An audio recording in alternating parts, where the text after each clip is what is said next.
मैं आज लाल किले की प्राचीर से विश्व भर में लोगों से कहना चाहता हूं, कम मेक इन इंडिया। प्रधानमंत्री नरेंद्र मोदी की मेक इन इंडिया मशीन को आगे बढ़ाते हुए भारत आज खेती में क्रांतिकारी तकनीकों को अपना रहा है। लेकिन तेजी से बढ़ रही जनसंख्या के लिए भोजन समेत कई जरूरतों को पूरा करने के लिए आज हमें जमीन की कमी पड़ती जा रही है। दिन ब दिन घटते खेती योग्य जमीन के चलते इसका असर उत्पादन पर भी होना स्वाभाविक है, जिसके परिणाम स्वरूप हम आपूर्ति नहीं कर पा रहे हैं और महंगाई से दो चार होना पड़ रहा है। घटते खेती योग्य जमीन के पीछे का मुख्य कारण दुनिया की आबादी का तेजी से शहरीकरण होना माना जा रहा है और इस शहरीकरण की रफ्तार ने खेती योग्य जमीन की जगह ऊंची ऊंची इमारतों ने ले लिया है। संयुक्त राष्ट्र का अनुमान है कि 2050 तक विकसित देशों की 86% आबादी शहरों में रहने लगेगी और दुनिया की आबादी भी 9 अरब हो जाएगी। तब हमारे लिए बढ़ती हुई आबादी की खाद्य जरूरतों को पारंपरिक तरीके से पूरा करना सबसे बड़ी चुनौती होगी। इसलिए समय रहते इस चुनौती से निपटने के लिए वर्टिकल फार्म की अवधारणा को विकसित करने पर जोर दिया जा रहा है।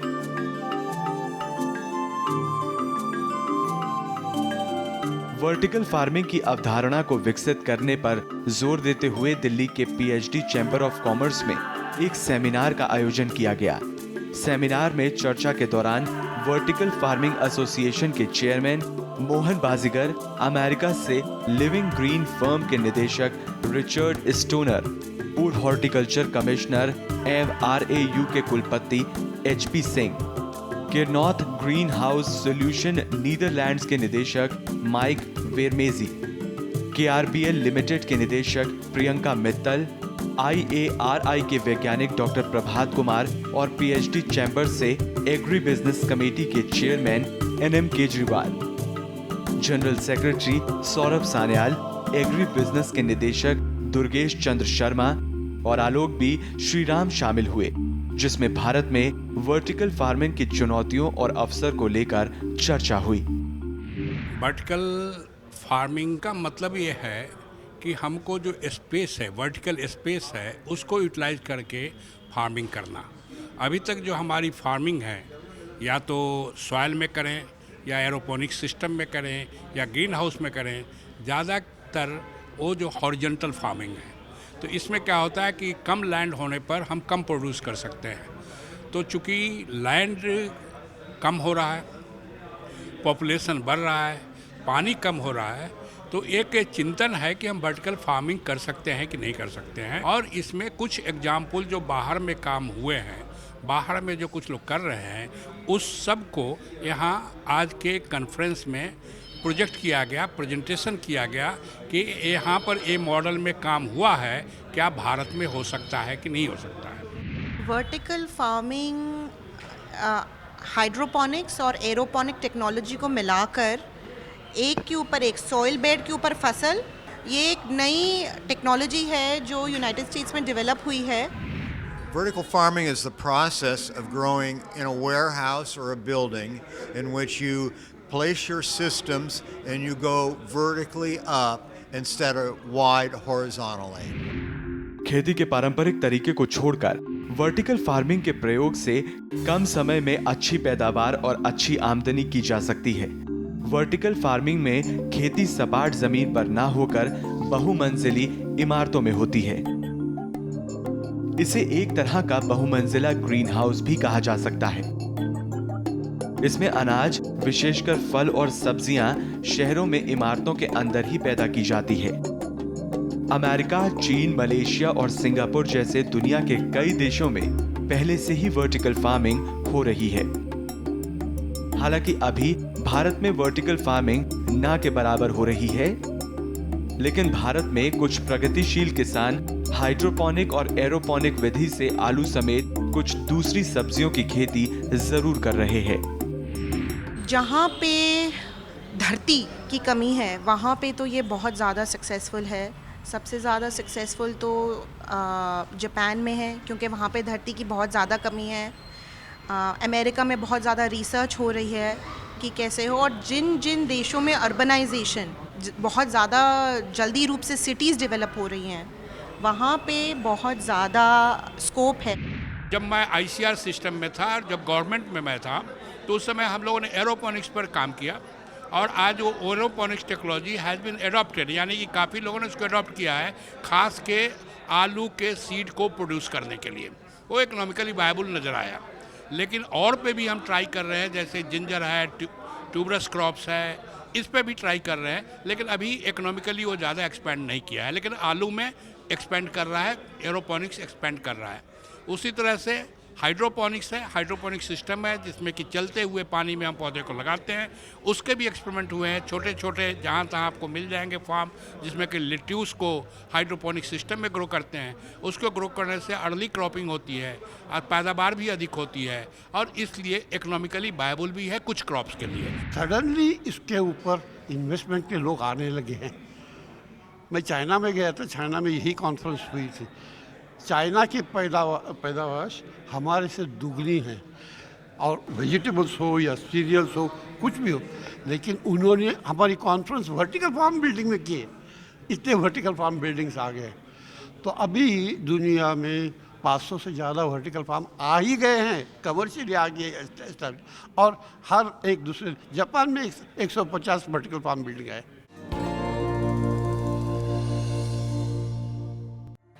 पारंपरिक खेती की अपेक्षा वर्टिकल फार्मिंग से सब्जियों की उपज 20 गुना ज्यादा तक ली जा सकती है, क्योंकि खेतों में पोषक तत्वों की तलाश में पौधों की जड़ें ज्यादा नहीं फैलती। इसमें फसल उगाने के लिए द्रव्य पोषण या पौधों को दिए जाने वाले खनिज पहले ही पानी में मिला दिए जाते हैं। इस तरह एक निश्चित स्थान पर ही पौधों को सारे पोषक तत्व मिल जाते हैं। नतीजतन कम समय में भारी मात्रा में पैदावार होती है। इसके साथ साथ फसलों को बचाने की मशक्कत भी नहीं करनी पड़ती। कांच की दीवारों के जरिए फसलों को लगातार सूर्य की रोशनी दी जाती है। इससे पौधों में होने वाले कीटनाशकों का इस्तेमाल भी कम हो जाता है, और अत्याधुनिक तकनीक से सिंचाई की जाती है, जिससे पानी की खपत बहुत ही कम होती है, जो प्रकृति के लिहाज से भी बेहतर है। यही वजह है कि जहां खेतों में गोभी 3.5 से 4 महीने में तैयार होती है, वहीं इस विधि से महज 45 दिन में ये सब्जी मिल जाती है, और किसानों को अच्छी आमदनी के साथ साथ उपभोक्ताओं को भी सही कीमत पर खाद्य पदार्थ मिल जाता है। वर्टिकल फार्मिंग ऐसी चीज़ है कि ज़मीन के ऊपर इसमें आसमान में खेती करने का, अभी हमको ज़मीन मिलना मुश्किल हो रहा है, और वही ज़मीन 1 स्क्वायर के ऊपर फीट के ऊपर पैदावार होती है, वो 100 से ज़्यादा 600 तक प्रतिशत ज़्यादा बढ़ सकती है।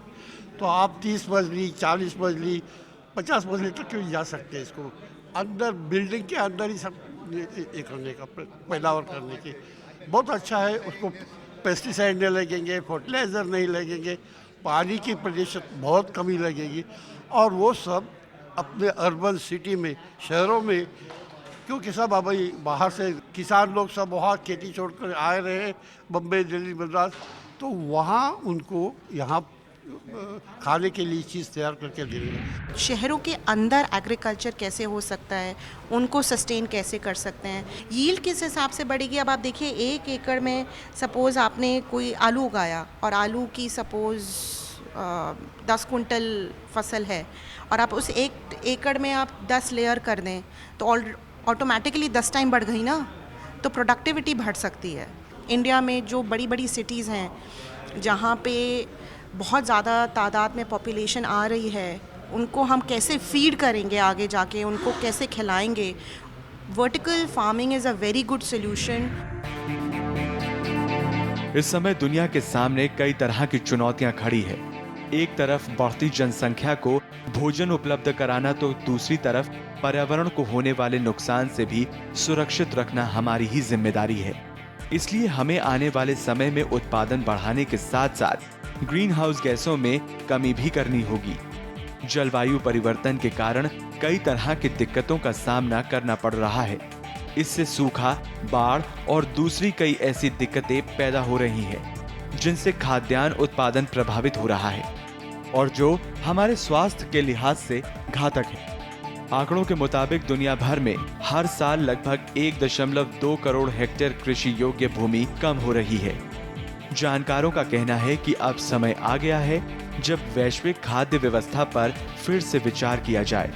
जिस हिसाब से पर्यावरण में बदलाव आ रहे हैं, प्राकृतिक संसाधनों में कमी और कम उत्पादन के कारण खाद्य श्रृंखला में जटिलता पैदा हो रही है। यदि हम प्रकृति से जुड़कर प्राकृतिक तरीकों से खेती करें, तो यातायात से पर्यावरण को होने वाले नुकसान और उसमें आने वाले खर्च को काबू कर चीजों की कीमतों को नियंत्रित किया जा सकता है। इसके साथ साथ वर्टिकल फार्मिंग शहरों में पर्यावरण और सेहत के लिहाज से बहुत ही फायदेमंद है, क्योंकि शहरों में पेड़ पौधों की संख्या कम होने की वजह से कार्बन डाइऑक्साइड अधिक निकलता है और वर्टिकल फार्मिंग या वर्टिकल गार्डनिंग कर हम अधिक ऑक्सीजन पैदा कर सकते हैं। एक तो सबसे पहले पेस्टिसाइड कम लगेंगे, वाटर वेस्टेज जैसा कि उन्होंने बताया 30% कम पानी वेस्ट होगा। तो जिस देश में जहाँ पे पानी की बहुत बड़ी कमी है, आई थिंक अगर इस टाइप की टेक्नोलॉजी हम इम्प्लीमेंट करें जिससे कि हम 30% पानी बचा सकें, तो आई थिंक देश की बहुत वैल्यूबल रिसोर्स की बचत होगी, उत्पादन भी बढ़ेगा। बट फॉर श्योर पेस्टिसाइड कम होंगे, वाटर की बचत होगी, जो क्लाइमेटिक कंडीशंस हैं उन पे इम्प्रूवमेंट आएंगी। एक तो उससे पोल्यूशन रोक सकते हैं हम, क्योंकि बाहर से धान वो सब बाहर से आता है, ट्रांसपोर्टेशन में पोल्यूशन बहुत होता है, वो सब रोक सकते हैं। और इसमें वातावरण का कुछ प्रभाव नहीं पड़ता है, ना कि इसका बरसात का प्रभाव, बरसात रहे न रहे, वातावरण का कुछ गर्मी हो या कुछ इसका अंदर हमको कुछ इसका, क्योंकि ये सब टेक्नोलॉजी हमने आसमान पे अंतरिक्ष यान पे तैयार की है। जहाँ तक वर्टिकल गार्डनिंग की बात है, उसका मेन उद्देश्य यह है कि दीवारों पर हम गार्डन करते हैं, यानी कि पॉट्स में पौधे लगाए जाते हैं और उससे दीवार पर लगाने से जो हमारे अंदर की टेम्परेचर है वो कम से कम 7 से 8 डिग्री कम रहता है। तो उसको भी हम इसलिए प्रमोट कर रहे हैं कि अर्बनाइजेशन में जब पत्थर के दीवार बन जाते हैं तो हाई टेम्परेचर होता है, और जब हाई टेम्परेचर होगा तो फिर इससे हमारा इन्वायरमेंट ख़राब हो रहा है। या फिर अगर पौधे कम होंगे तो ज़्यादा से ज़्यादा, जब पौधे कम होंगे तो ज़्यादा से ज़्यादा कार्बन डाइऑक्साइड जो है इन्वायरमेंट में जाएगा। तो अधिक पौधे होंगे तो कार्बन डाइऑक्साइड जो है, जो हम निकालते हैं शहरों में अधिक पॉपुलेशन में, उसका सिक्वेस्ट्रेशन होगा। यानी कि सिक्वेस्ट्रेशन कहने का मतलब है कि पौधे उसको कन्वर्ट कर देगी तो इन्वायरमेंट में नहीं जाएगा। तो इन सब का जो हम क्लाइमेट चेंज की बात कर रहे हैं, और उस संदर्भ में हमारा vertical gardening and vertical farming, इन सब का जो है सो आने वाले कल में एक अच्छा अहम रोल हो सकता है।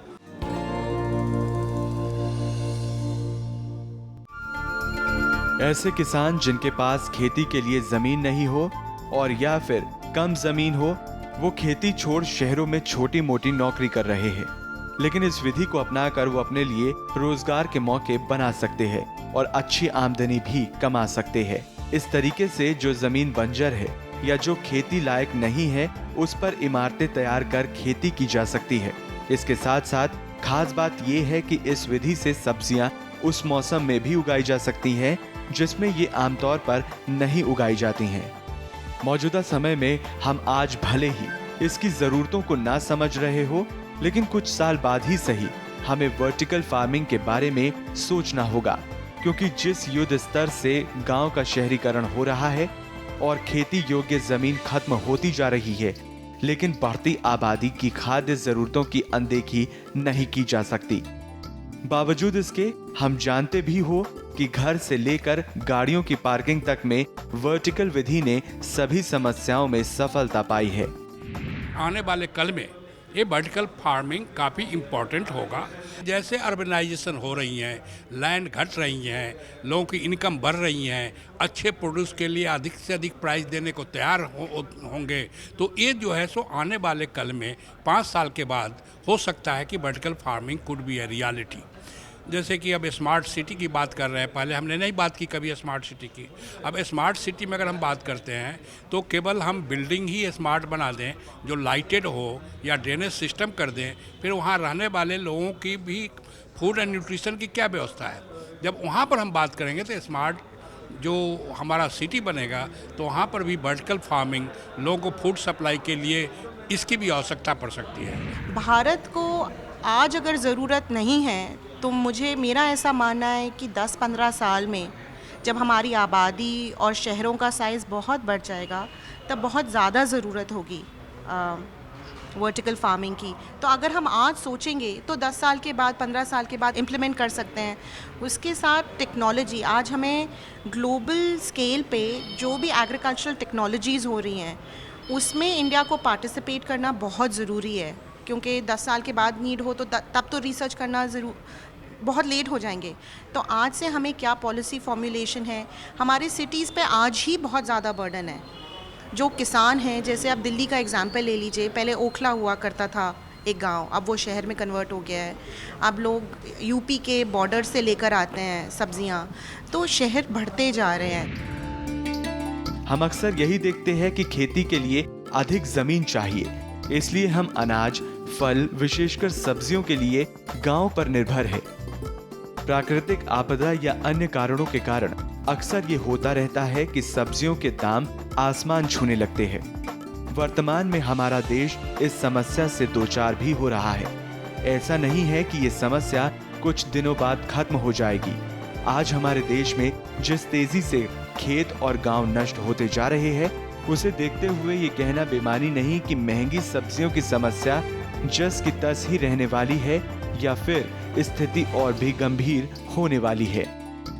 भारत जैसे बड़ी आबादी वाले देश को न सिर्फ रहने के लिए बल्कि खेती के लिए भी बहुमंजिली इमारतों का इस्तेमाल करना चाहिए, ताकि खाली जमीन, वन, खेल के मैदान, पार्क आदि के लिए इस्तेमाल हो सके। बड़े पैमाने पर अगर ये होगा तो खाने पीने के सामान का दाम भी कम होगा। पूरे साल आलू, टमाटर और पत्तेदार सब्जियां आदि उगाई जा सकेंगी।